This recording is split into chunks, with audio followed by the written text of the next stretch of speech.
development community. This is the fourth tower that we're putting onto this property. The first and three of those four towers were towers that have been developed and started since the Premier, John and I have been in our respective roles. So we should be getting pretty good at this by now. Ladies and gentlemen, the fact that we continue to expand this property, and it will be expanded to the size of Queen's Wharf, that says one thing.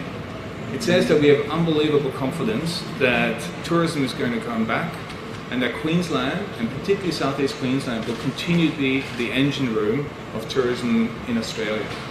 And that's why we are betting a lot of money and a lot of our future on these developments. This is what it looks like when a Swiss guy gets excited. So I could go on forever, but I want to hand over to the Premier of Queensland to talk and say a few words. Thank you, Premier. Thanks, Matt, and can I start by acknowledging the traditional owners of the land on which we gather, pay my respects to elders past, present and emerging, and of course can I acknowledge Matt, John O'Neill, Minister Scanlon, ladies and gentlemen one and all. Well, what a wonderful day for Queensland and a wonderful day for the Gold Coast. And as I've said many times before, our best days are ahead of us in Queensland, and what we have seen during the COVID pandemic is that construction has not stopped in this state. And to be here on the Gold Coast today, you only have to look around and see the cranes in the skyline and the fact that people are working when in other parts of the world, especially the Northern Hemisphere, people are in lockdown, people are battling the UK strain and other strains of COVID. But in Queensland, our strong health response has meant that we have a strong economic response and that our economy has been able to get on with the job and to be able to recover faster. Well, today I'm absolutely delighted to be here with Star, and I can say this is the first I've ever done with a sod turning on a car park, but this car park is going to be demolished to make way for this brand new building. And the Star investment in Queensland is a vote of confidence. It's a vote of confidence in the tourism industry, it's a vote of confidence in the construction industry, but it's also a vote of confidence in the people of this state. And what we do know is that we are having a positive net migration to Queensland. I think it was 7,000 people in the last quarter came here, and can you blame them? There is no better place, and I know that people love living here on the Gold Coast. This morning I was out walking, and what a wonderful lifestyle. And what we have been able to do is preserve our lifestyle. Now, it was a great honour to have turned the sod on the Darling and to have opened the Darling, to have turned the sod on the Dorset, and today to turn the sod on this brand new 63-storey tower, and once again creating thousands of jobs. And there is speculation that it could be the W, but I'll let John talk more about that. But this is a wonderful day for the Gold Coast, and I know that John and Matt were up with the Deputy Premier and the Treasurer just the other day in Queen's Wharf, a great development in Brisbane that will change the landscape of Brisbane. But down here, the investment of Star on the Gold Coast is absolutely changing the landscape here. And of course, there's plans for even more towers into the future, and more towers means more jobs. We also know that a lot of people want to come and live on the Gold Coast, they're investing on the Gold Coast, and people are actually buying properties without even the opportunity to come and view them. They're doing the Zoom conferences, they're looking online, and can you blame them? So that's why we want to set this state up for the future. That's my priority, and I know that's the priority of Star. So once again, it's wonderful, John, to see you. I think it's been about 12 months. It's been too long, but hopefully now we'll see the continuation of great investment and great initiatives here on the Gold Coast. So thank you very much, Matt, and I'll hand back to you. Great. Thank you. Thank you, Premier. Thank you for the warm words. And I want to introduce John O'Neill. John O'Neill has many hats. He's the chairman of Star Entertainment Group, who operates this property, obviously. He's also the chairman of Destination Brisbane, and that's a joint venture with Charter Fulk and Far East, who are developing Queen's Wharf. And John is also the chairman of Destination Gold Coast, the same joint venture partners who are developing the Dorset as well as the yet to be named and revealed fourth tower. With further ado, John, thank you.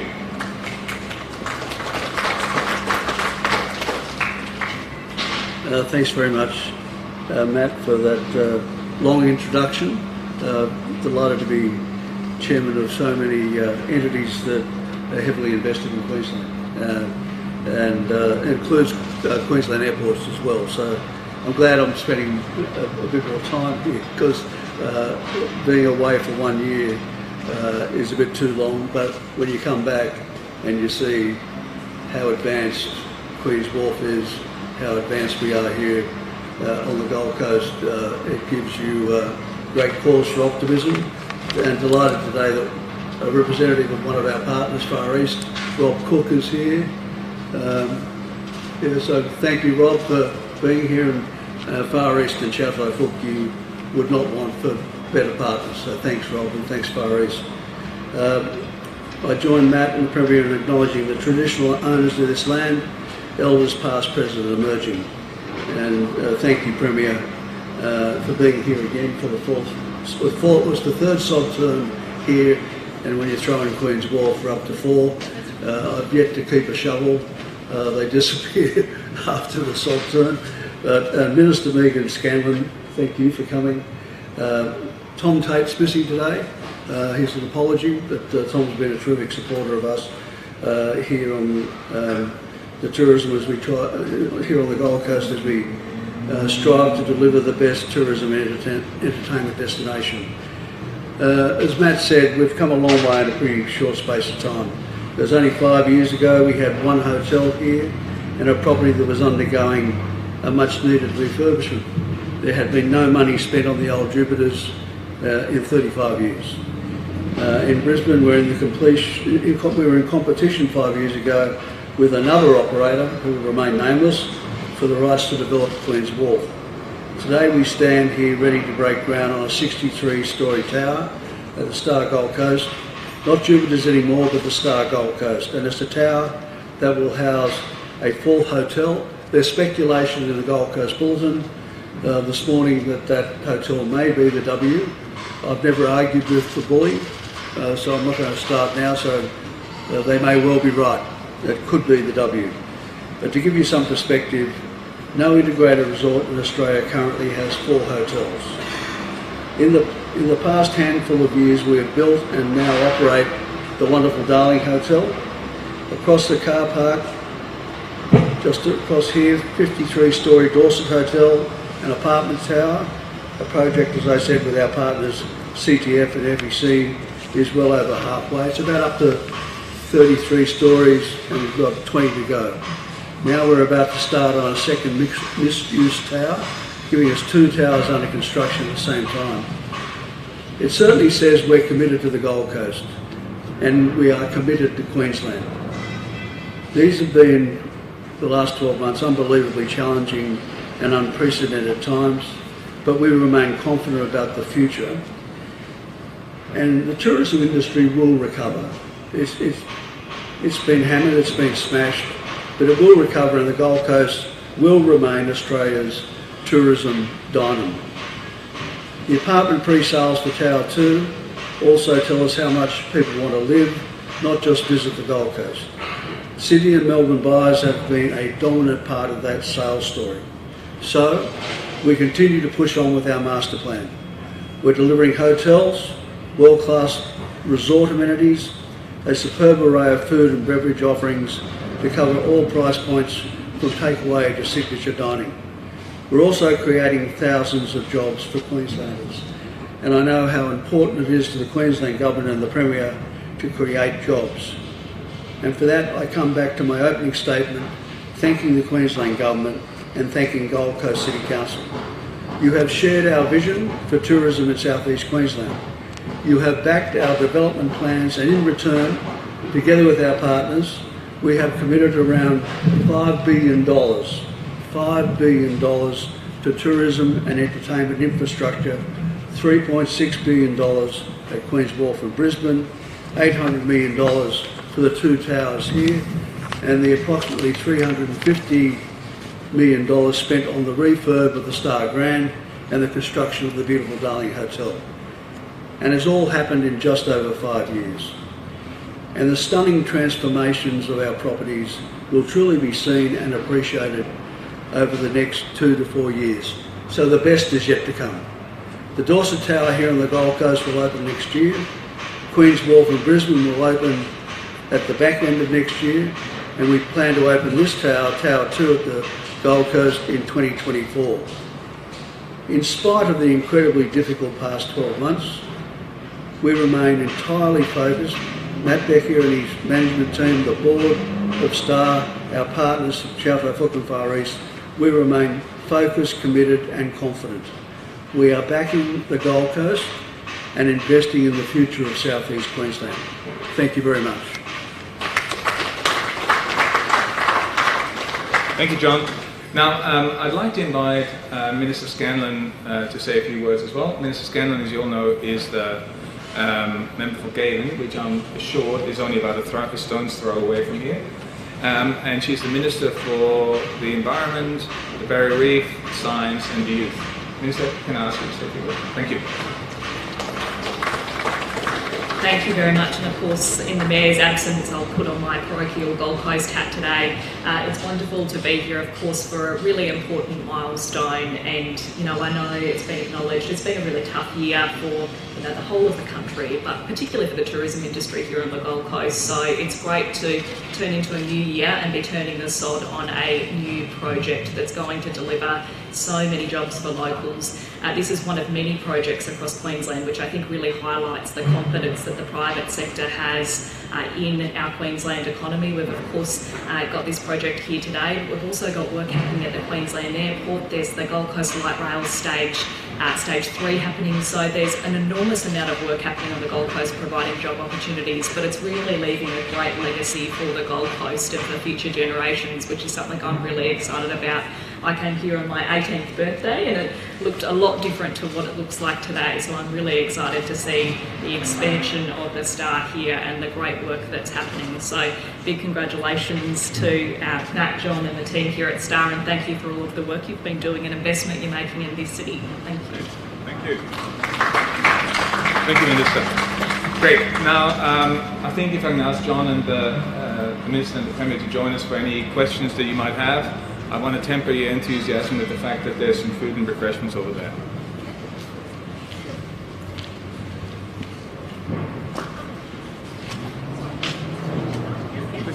So I've got a question for you, Mr. Becker. Yeah. What consideration has the Star given to purchasing James Papa's shares in Crown?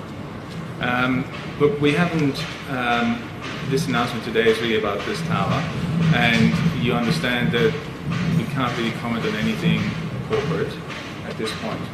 Sorry, boring. Any further questions on the announcement today? No, everyone's right? Are you happy for me to do a quick COVID update? Okay, thanks. All right, so today I can announce that we've had 0 new cases in Queensland, which is wonderful news. There's only 6 active cases, and in the past 24 hours we've had 7,110 tests. So that shows me that Queenslanders are continuing to go and get tested. So that's wonderful, and we need everybody to keep that up.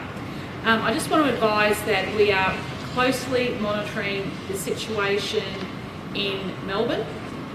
We had a phone hook-up this morning with the Chief Health Officer and the Deputy Premier, who's Acting Health Minister at the moment as well. And we understand that the Victorian Government may be making further announcements later on today, and we'll be monitoring very closely following advice from AHPPC. So our Chief Health Officer is currently in AHPPC.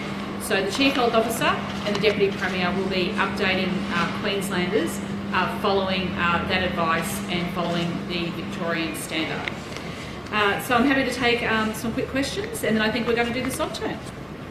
On a different note, Yes. Ross Bates claims on average Queensland ambulances don't arrive on time, and that the Palaszczuk government hasn't met ambulance response time targets since 2015. Are we meeting the targets? And if Yeah, well, what I can say is that we've invested a record nearly $1 billion in our ambulance services across Queensland. We're funding extra personnel, and since 2014-15, we've grown the workforce from 3,222 to 4,000. We've got a record investment. We're going to help fund an extra 475 ambulance officers over the next 4 years, which is my commitment to the people of this state. And when it comes to response times, I'm told that it is absolutely inside targets and better than comparable jurisdictions like New South Wales and Victoria. I mean, what do you make of those comments then? Well, I think the Shadow Minister may need to get her facts right first. And especially coming from someone that was involved with such savage cuts to services across Queensland when they were last in office. I mean, you told Kerry O'Brien last night that there's disagreements in the government over water policies. What were the concerns? No, what I said very clearly was that when I was making those tough decisions, there were people that were questioning why I was standing firm on those decisions that I took. And I stood firm on keeping Queenslanders safe, and look where we are today. And that was because we took the advice of the Chief Health Officer. Did they convey those concerns to you verbally? How did you know? Yeah, because people were talking to me verbally. Given the current situation in Melbourne, is there a bit of pushback at the moment from within the party to try and keep those borders open now? No, not at all. Premier, one for the Sunshine Coast. We will always take the health advice. Let me make it very clear. We will always take the health advice on what is best. Now, what we did in Queensland is when we were presented with a similar situation, we did a rapid and a very quick shutdown for 3 days of Greater Brisbane, and that worked. So is there any friction currently in your party? Zero. Over border policies? Zero. Absolutely zero. What response will, if any, will Queensland regulators make following the New South Wales report into Crown? Is our officers with Regain looking at that report? That's a New South Wales issue. Yeah, so it's going to have zero impact on Queensland? Well, I don't know how it would have an impact on Queensland. Premier, one for the Sunshine Coast. Yes. The federal government isn't allocating any funds for the Sunshine Coast Stadium expansion. How disappointing is that? Have they advised they're not going to allocate? Well, that's disappointing because it's great when all governments work together, and we've actually put in money towards that expansion. It's absolutely critical that the stadium gets upgraded. Okay, thanks everyone. Sorry, just one more. Are there any plans to make the COVID vaccine mandatory for frontline health workers in Queensland? As we said, that is an issue for the federal government in terms of the rollout and the supply of the vaccine, and they will have to give careful consideration to especially our frontline quarantine workers, our aged care workers, and of course people who work in our hospital and health systems. Okay, thanks everyone. Great, thank you. Premier, Minister, can I ask you to do the heavy lifting now? Okay.